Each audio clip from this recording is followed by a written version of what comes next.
जय माता दी मित्रों, आपके और आपके परिवार पर माता रानी की कृपा सदैव बनी रहे।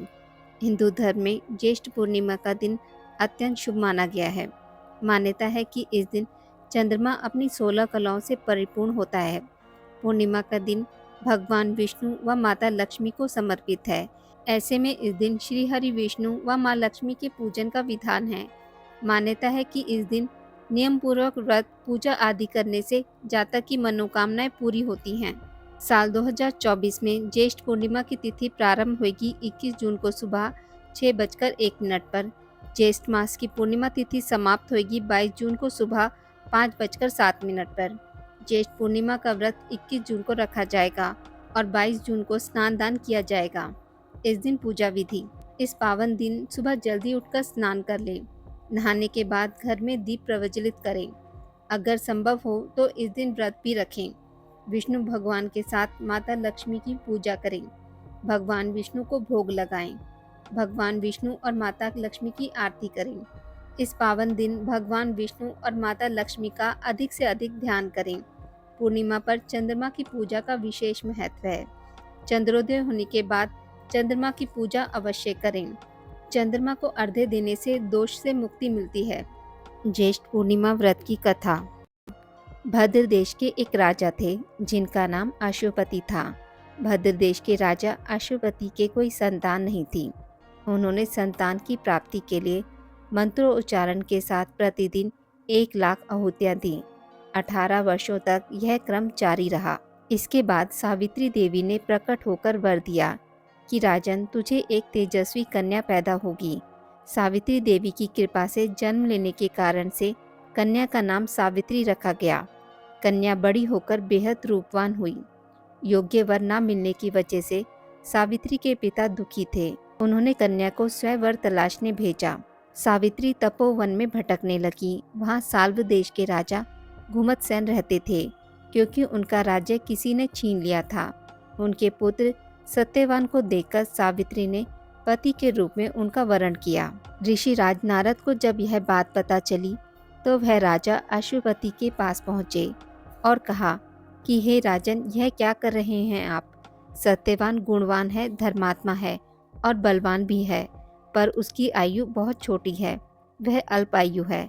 1 वर्ष के बाद ही उसकी मृत्यु हो जाएगी। ऋषि राज नारद की बात सुनकर राजा अश्वपति घोर चिंता में डूब गए। सावित्री ने उनसे कारण पूछा तो राजा ने कहा, पुत्री, तुमने जिस राजकुमार को अपने वर के रूप में चुना है वह अल्पायु है। तुम्हें किसी और को अपना जीवन साथी बनाना चाहिए। इस पर सावित्री ने कहा कि पिताजी, आर्य कन्याएं अपने पति का एक बार ही वरण करती हैं। राजा एक बार ही आज्ञा देता है और पंडित एक बार ही प्रतिज्ञा करते हैं और कन्यादान भी एक ही बार किया जाता है। सावित्री हट करने लगी और बोली, मैं सत्यवान से ही विवाह करूंगी। राजा अश्वपति ने सावित्री का विवाह सत्यवान से कर दिया।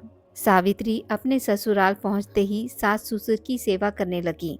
समय बीतता चला गया। नारद मुनि ने सावित्री को पहले ही सत्यवान की मृत्यु के बारे में बता दिया था। वह दिन जैसे जैसे करीब आने लगा, सावित्री अधीर होने लगी। उन्होंने 3 दिन पहले ही उपवास शुरू कर दिया। नारद मुनि द्वारा कथित निश्चित तिथि पर पितरों का पूजन किया। हर दिन की तरह सत्यवान उस दिन भी लकड़ी काटने जंगल चले गए। साथ में सावित्री भी गई। जंगल में पहुंचकर सत्यवान लकड़ी काटने के लिए एक पेड़ पर चढ़ गए। तभी उसके सिर में तेज दर्द होने लगा। दर्द से व्याकुल सत्यवान पेड़ से नीचे उतर गए। सावित्री अपना भविष्य समझ गई। सत्यवान के सिर को गोद में रखकर सावित्री सत्यवान का सिर सहलाने लगी।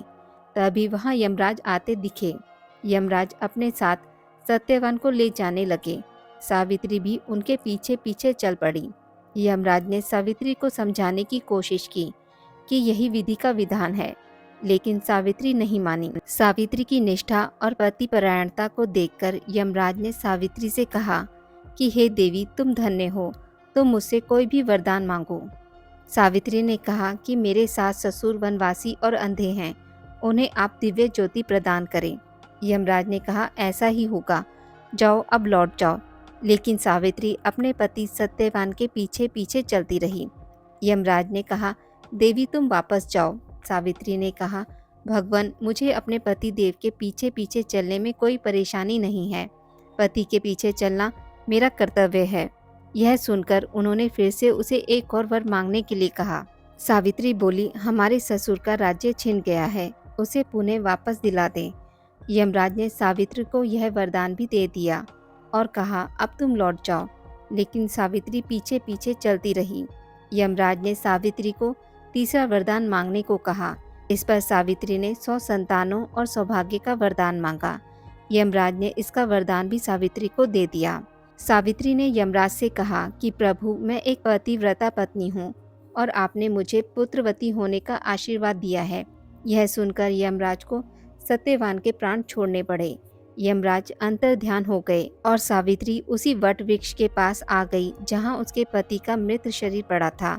सत्यवान जीवित हो गया और दोनों खुशी खुशी अपने राज्य की ओर चल पड़े। दोनों जब घर पहुंचे तो देखा कि माता पिता को दिव्य ज्योति प्राप्त हो गई है। इस प्रकार सावित्री सत्यवान चिरकाल तक राज्य सुख भोगते रहे। अतः पतिव्रता सावित्री के अनुरूप ही प्रथम अपने सास ससुर का उचित पूजन करने के साथ ही अन्य विधियों को प्रारंभ करें। वट सावित्री व्रत करने और इस कथा को सुनने से उपवासक के वैवाहिक जीवन या जीवन साथी की आयु पर किसी प्रकार का कोई संकट आया भी हो तो वह टल जाता है। आज की इस वीडियो में बस इतना ही। मित्रों, अगर आपको मेरी वीडियोस पसंद आती हैं तो इसे लाइक और शेयर ज़रूर करें और पूजा पाठ से जुड़ी जानकारी के लिए मेरे चैनल को सब्सक्राइब करना ना भूलें। धन्यवाद।